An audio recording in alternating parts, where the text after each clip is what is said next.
Well, there's a level of inhumanity in what we've seen in Bucha that first and foremost cannot go unpunished. That's exactly why Canada is petitioning the International Criminal Court, and we're also providing expertise to make sure that the investigation is ongoing and ongoing fast. Why? Because we need to collect the evidence, and those who committed these war crimes and crimes against humanity must be held to account. And our goal is to make sure that Ukrainians are able to defend themselves and that we're putting maximum pressure on the Russian regime. Our goal is to suffocate the Russian regime. And so by making weapons available to Ukrainians and by having strong sanctions, we think that this is the best way not only for Ukrainians to be strong on the battlefield, but meanwhile also to make sure that they have a strong position at the negotiation table. Do you think there should be more offensive weapons delivered to Ukraine? We think that we have to all do our part. Canada has been providing lethal weapon and humanitarian aid to Ukraine and will continue to do that. I'll be working with my colleague, Minister of Defense, on this. And meanwhile, I must say, on the question of sanctions, so we welcome the sanctions package that has been expressed by the EU. We'll continue to coordinate with our European colleagues.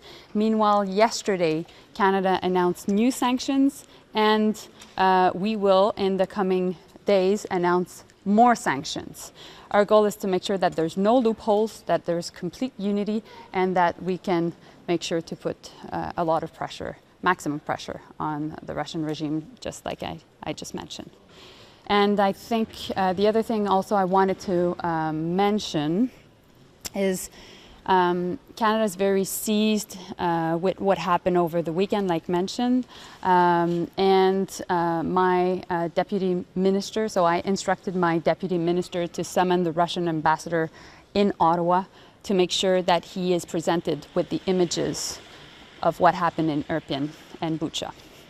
Don't you fear that Russia sees offensive weapons as a threat against them and see NATO as part of this war?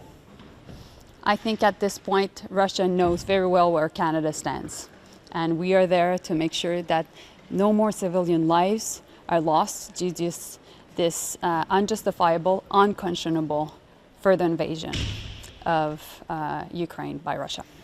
The Secretary General says that he expects a new Russian offensive in the south and the Donbass region, so Russia can have a land bridge through Mariupol to Crimea. Mm-hmm.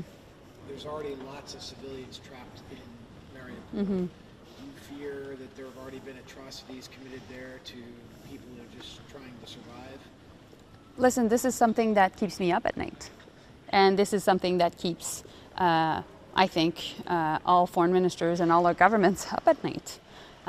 Because we know that the situation in Mariupol is extremely dire.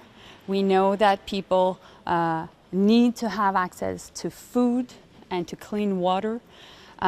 We've supported Ukrainians in their call to make sure that there is a humanitarian corridor. Unfortunately, because of the bad faith of Russians, this has not been upheld, and we call Russia to make sure that they can offer a form of security to civilians in Mariupol. If they don't do so, they know that war has rules. And the Geneva Convention is something that all countries should be abiding by. And therefore, when they do not abide by the rules and the Convention and the UN Charter, they're committing war crimes. And they're committing also crimes against humanity. And they will be held accountable.